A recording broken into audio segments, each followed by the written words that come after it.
Meus amigos, povo ao qual eu devo lealdade, é uma satisfação estar aqui. Prezados governadores do Amazonas, do Acre, de Roraima, prezado presidente da Caixa Econômica, Pedro Guimarães, Arthur Vigílio, nosso prefeito, deputados federais, empreendedores, empresários do Brasil, de fora do Brasil, muito obrigado por acreditar em nosso governo. Nosso governo vem dando certo, os números bem demonstram isso daí. Nunca se viu uma taxa de juros tão baixa, 5%, uma inflação prevista abaixo da média da meta, o risco Brasil diminuindo também, é a volta da confiança em nosso país, fruto de um trabalho, senhor prefeito, como o senhor bem disse na questão da Zona Franca de Manaus, de um governo que escolheu 22 ministros com critério técnico. Em função disso, vem dando certo, graças a Deus. Não sou historiador, até porque gosto de ciências exatas.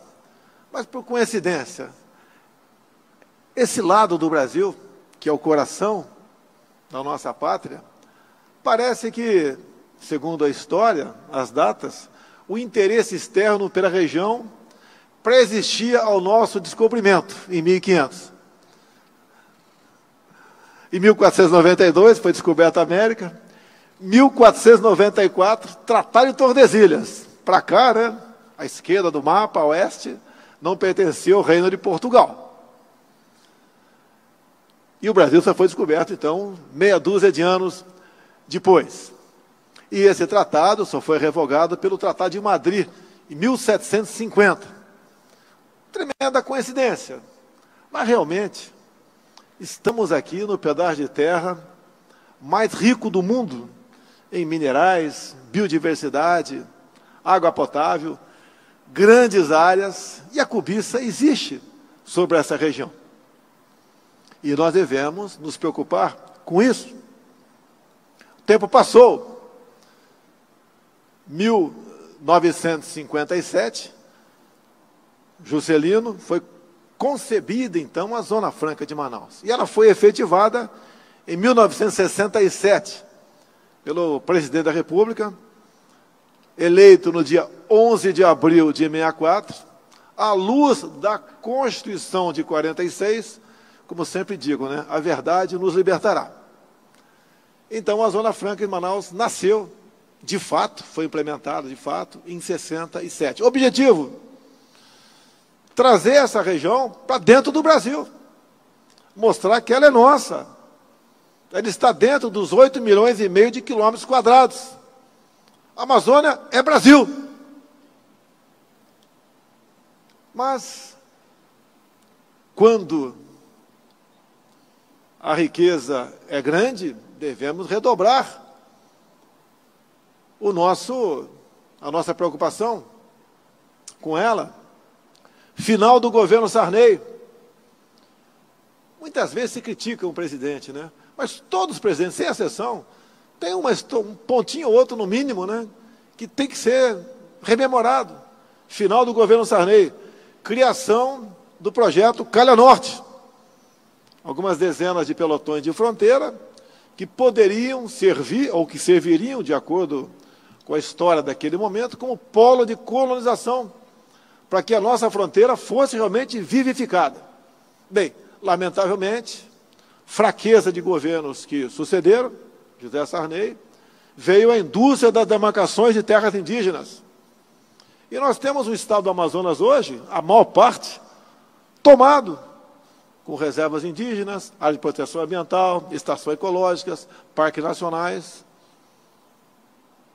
entre outras políticas ambientalistas que, em parte, prejudicaram o crescimento do nosso Brasil.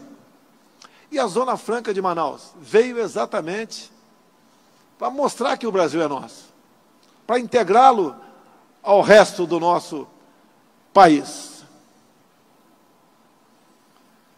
E hoje, os nossos irmãos índios, em parte ainda, ou grande parte, vivem ou são condenados a viver como homens pré-históricos dentro de uma terra indígena.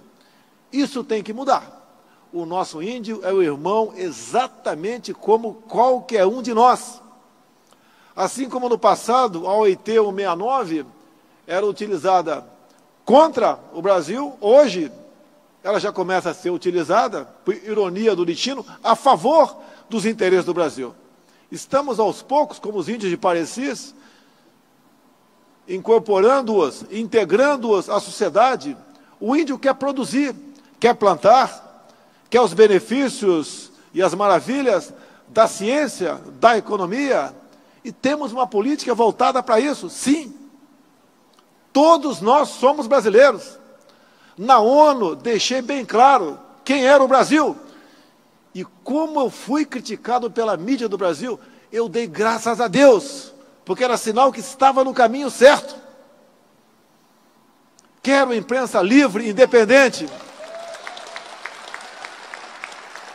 mas uma imprensa voltada para a verdade. E a verdade é essa que está aí. Quantos entre vocês aqui são descendentes de índios? Por que reservar-lhe um espaço dentro de uma terra onde você não possa fazer nada sobre ela? Eu quero, no que depender de mim e do nosso parlamento, passa pelo parlamento. Obrigado pela continência. Nós queremos o índio fazendo dentro da sua terra exatamente o que um fazendeiro faz do lado, na sua terra. Possa, inclusive, garimpar. Eu, como presidente da República, estou tendo dificuldade de saber, naquele roubo dos 700 quilos de ouro em São Paulo, de onde vieram aquele um quarto de saco de pedras preciosas. Talvez, não posso afirmar, de terras indígenas. De lá tirado a preço de quê? Queremos que os nossos irmãos índios, caso desejem, garimpem sua terra, use essa sua riqueza em causa da sua comunidade. Esse é o Brasil que nós queremos. E essa região aqui, cada vez mais, legislações outras no passado, ainda em vigor, sinalizam para nos comprometerem com o retrocesso. A Zona Franca de Manaus é um símbolo, é uma garantia que, enquanto ela existir, a Amazônia é do Brasil.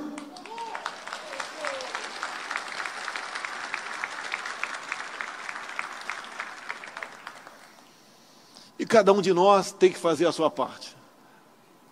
Eu costumo falar da virtude da gratidão.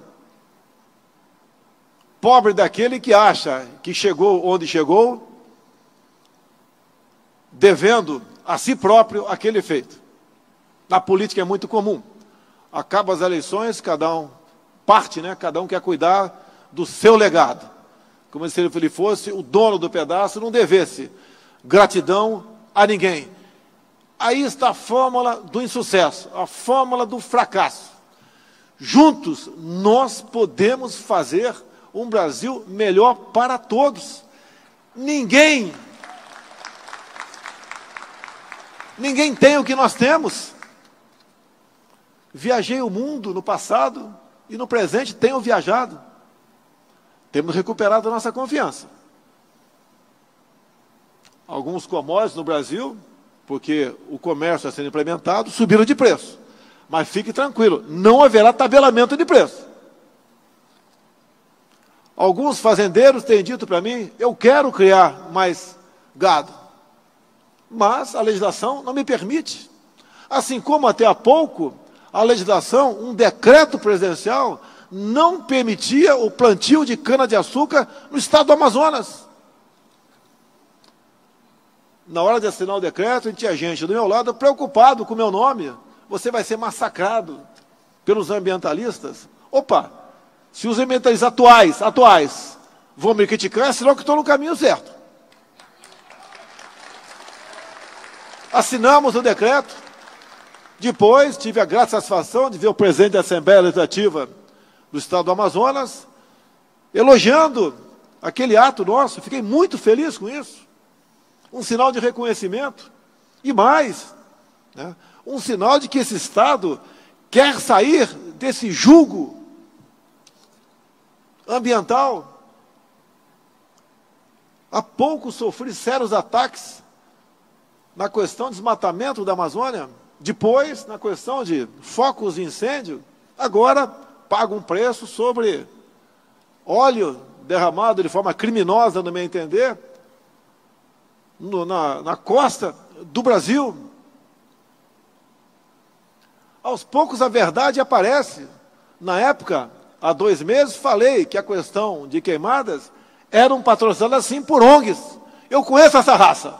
Tirando as exceções, eu conheço esse pessoal. E agora, a Polícia Civil do Pará concluiu o inquérito apontando para uma ONG, queimadas na região amazônica.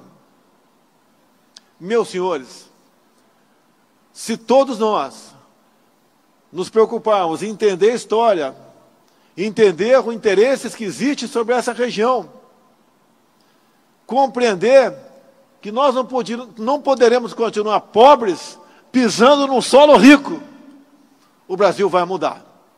Falou-se há pouco na BR-319, nesta área, em infraestrutura, temos feito mais com menos recursos. Por que tem mais obras feitas? Porque não tem roubalheira. E se um dia aparecer um desvio qualquer, nós vamos tomar devidas providências. O nosso ministro Tarcísio, capitão do Exército, meu companheiro, tem feito um trabalho excepcional. Não mede esforços para buscar dias melhores para todos nós, integrando o nosso país. Esteve aqui há poucos dias o Tarcísio, tratando da navegação de cabotagem. Não podemos abandonar esse modal, assim como recursos, como estive na Arábia Saudita há poucas semanas, recursos virão para cá, para a infraestrutura. Eu já conversei com a equipe econômica, pelo menos a metade vai para o modal ferroviário. Nós devemos fazer com que o Brasil realmente tenha uma infraestrutura capaz de circular em nosso território, em especial até a região de portos, aquilo que nós produzimos para o bem-estar de cada um de nós. Estou aqui, meus amigos, porque acredito em vocês.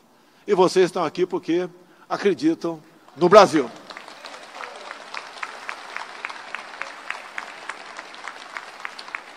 Não vai ser mais de 40 minutos. Estou encerrando aqui o meu pronunciamento. A gente vê história, a gente olha para o Japão, destruído na Segunda Guerra, Coreia do Sul também, a Guerra das Coreias, problemas seríssimos. Outros países que nada têm. E um exemplo emblemático, Israel. Lá nem petróleo tem, não tem nada lá. E eu costumo dizer, olha o que eles não têm e veja o que eles são. Agora, olha que nós, brasileiros, temos, o que nós não somos. O que falta, meu Deus do céu? Falta cada um de nós fazer a sua parte. Deus foi generoso demais para conosco. Vamos mudar o destino do Brasil. Assim como disse o prefeito sobre a Zona Franca, a mesma coisa é o nosso governo. Cada ministro tem a sua missão. Dei carta branca aos ministros. Eles realmente colocam abaixo de si aquelas pessoas, por indicação deles, que possam realmente alavancar o Brasil para o primeiro mundo.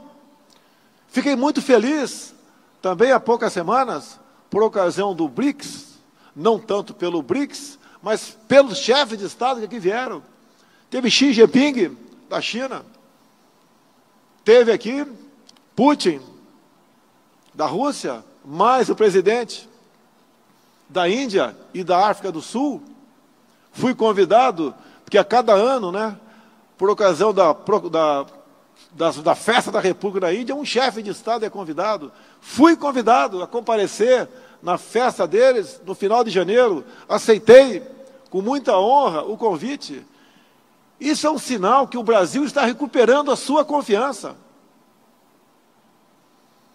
Emirados Árabes, Catar. Fui convidado para o final mundial de clubes agora, pelo rei do Catar. Obviamente não é complicado, são 4 dias, né, entre ida e volta e o jogo.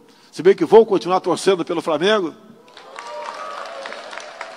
Está na nossa alma, na nossa cultura, na nossa história, o futebol. Não é meu Palmeiras não foi bem que eu vou torcer contra um time nosso que está disputando um torneio com um time de outros países. Isso é um sinal, do meu entender, modesta opinião, de união entre nós, que vem através do futebol, que vem através das tradições, das festas regionais. Meus amigos, meus irmãos brasileiros, estou aqui muito feliz. Problemas não me faltam. Perseguições, calúnias, mentiras, ataque à família, ataque a pessoas que estão do meu lado, mas vale a pena esse sacrifício. Vale a pena em especial porque eu tenho uma família. E aqui do meu lado a minha querida esposa, Michele. A família é a base da sociedade. Com ela, nós venceremos qualquer obstáculo. Muito obrigado a todos vocês. Nosso Brasil acima de tudo e nosso Deus acima de todos.